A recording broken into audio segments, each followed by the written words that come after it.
आता सध्या आपण आंब्याच्या बागेमध्ये आलो आहोत. तर जे काय आंबा आहे याविषयी कुठल्या प्रकारचा आंबा आहे, काय आहे, कसं ते हे होत आहे, कुठे सरांना या ठिकाणी विनंती करतो की आमच्या सर्व देशी बॅच 5च्या प्रशिक्षणार्थींना या ठिकाणी माहिती द्यावं, मार्गदर्शन करावं. थांबलेला आहे. हा 4 एकरचा प्लॉट आहे आणि टोटल इथं 2000 रोपं लावून झाले. त्याचं अंतर आहे 12/6. कारण जमिनीचं जरा म्हणजे हलका असल्यामुळे याला 12/6 केलं. काळा रंग असेल तर याला 12/8 असतं. 4 एकरमध्ये आपलं 2000 रोपं बसले, म्हणजे एकरी 500 रोपं बसलेत. तर ही केशर जातीचा आंबा आहे. केशर आंबा सहसा हे आपल्या भागात येणार. तिथं आपलं गुजरात, इथून गुजरातपर्यंत हा आंबा प्रत्येक राज्यात येत आहे. काय आता विचारा तुम्हाला काय विचार. कुणाला काय विचारायचं असेल विचारा. किती वर्ष सर आहे? हा, लागवण होऊन आता 3 वर्ष कंप्लीट झाली. 4थं वर्ष आहे. बरं. 4थ्या वर्षी आपण आता फळ घेत आहे. मागे बघतो फळ चालू आहे. ते फळ कल्टर सोडले का त्याला काय? कल्टर वापरून आता हे कधी चालू होईल सर आंबा यायला? एप्रिल मे मध्ये? एप्रिल लेट आहे. लेट म्हणजे काय, पाऊस जास्त होतं त्यामुळे पुढे गेले. कारण का आंबा एप्रिल मे मध्ये म्हणजे अक्षय तृतीयापासून चालू होत आहे. एप्रिल मे 2 फुल सीझन असते आंब्याचं, आस्वाद घ्यायचा, चाखायचा किंवा काय. केदार मला ह्या वर्षी अजून एक प्रॉब्लेम कसा आहे माहिती आहे का, पाऊस जास्त झाल्यामुळे ना मोहर वगैरे सर्वीकडे भरपूर तरी पण कसं आहे माहिती आहे, गळीचा प्रॉब्लेम फार मोठा आहे. त्यासाठी तुम्ही म्हणजे काय ऍप्लिकेशन वेगळे वेगळे काय केलात का? म्हणजे आता कोकणाचं जरा कसं शासन तिथं चाललंय, म्हणजे मंत्रालयात वगैरे भेटी व्हायला तेवढं नुकसान भरपाई तेवढं म्हणजे मागणी करून. मग आपल्या बागेमध्ये सेटिंग मध्ये काय तुम्हाला असं काय वेगळं वाटलं का? म्हणजे त्यांच्यापेक्षा आपल्याकडे काय बरं असं वाटतं तुम्हाला? गेल्या वेळात मी 2-4 व्हिडिओ मध्ये टाकलेलंच आहे ना. या वर्षी जर पाऊस काळ जास्त झाला, थंडी वाढली, त्यानंतर धुके वाढले. आता तुम्ही आता कोकणातलं काय सिंधुदुर्ग वगैरे जे भाग जर बघितलं तर मोहर पूर्ण काळपट होऊन 2% सुद्धा त्यांचं फळ धरणार नाही यावर्षी. 2%. मग आपल्याकडे 20% म्हणजे 100% जर मोहर आल्यानंतर 20% त्याचं सेटिंग होत असतो. आपल्या बागेत तेवढं पण नाही. आपल्या बागेत लय झालं 10% सेटिंग आहे. म्हणजे वातावरणाच्या बदलामुळे वर्ष असल्यामुळे ह्या वर्षी कमी सेटिंग आहे. नाही असू शकतंय, तसं काय नाहीये. वर्षाचं महत्वाचं नसतंय.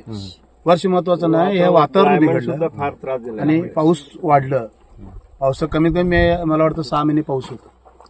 बरोबर. 6 महिने म्हणजे जमिनीच्या मध्ये जे नायट्रोजन आहे ते खूप वाढलेलं आहे. त्यामुळे तर सगळ्याच पिकाला प्रॉब्लेम ते नायट्रोजन मुळे सध्या आलेलं आहे. प्रथम एक शेतकरी आहे, नंतर एक व्यापारी आहे. त्यासाठी विचारलं आता इथं कोण म्हणजे त्यांची शॉप सध्या चालू आहेत खताची.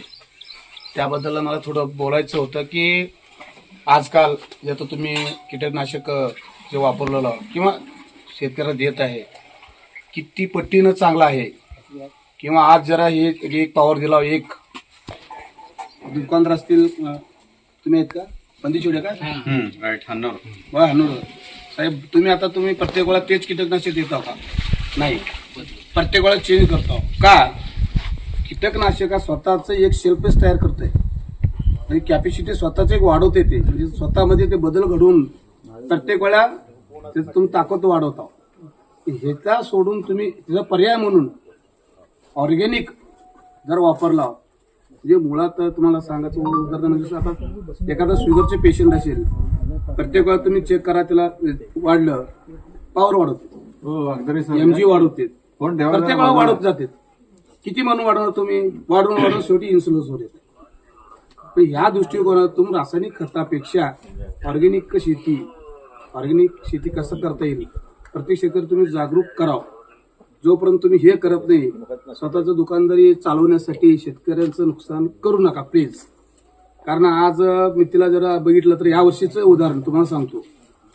बंदीचोडे साहेब, एखाद्या पीकमध्ये जर आता फवारणी जरी केलं असेल, त्या फवारणी सुद्धा खर्च निघाला. कुठलेही पीक घ्या तुम्ही, सोयाबीन घ्या, कांदा घ्या, कुठलेही घ्या, आहे का? मग ह्याच्यात 30 वर्षाखाली तुम्ही जर गेला, एवढं फवारण्याचं प्रमाण होतं का? एवढं औषधच्या कंपन्या होते का? आज नवीन कंपन्या त्यामध्ये याल ती मी चांगला माझं वापरा, हेच चालय. आणि शेतकरी हात घुटणं पूर्ण आता अंडरमध्ये आले. ते सोडू शकत नाही. मुळात काय झालंय, त्याला मी कीटकनाशक नाही मारलं, मेलं. प्रमाण हे का होतंय ऑर्गॅनिक न केल्यामुळं तुम्ही शेल्फ त्याच्यामध्ये ताकद जी असते त्या पिकामध्ये तयार होऊच देत नाही. मग तुम्ही कधीतरी व्हिडिओ बघितले मी टाकत असतो, स्वतःच पिकामध्ये स्वतःच एक ताकद तयार व्हायला पाहिजे त्या म्हणजे रोगाशी फाईट करण्यासाठी. म्हणजे एखादा उदाहरण म्हणजे कसं आहे ते एक पैलवान आहे किंवा एक साधारण माणूस, पैलवान रोग कमी येतील, म्हणजे ज्याला ताकद कमी येतील रोग भरपूर येतील. साधारण हे म्हणजे न सांग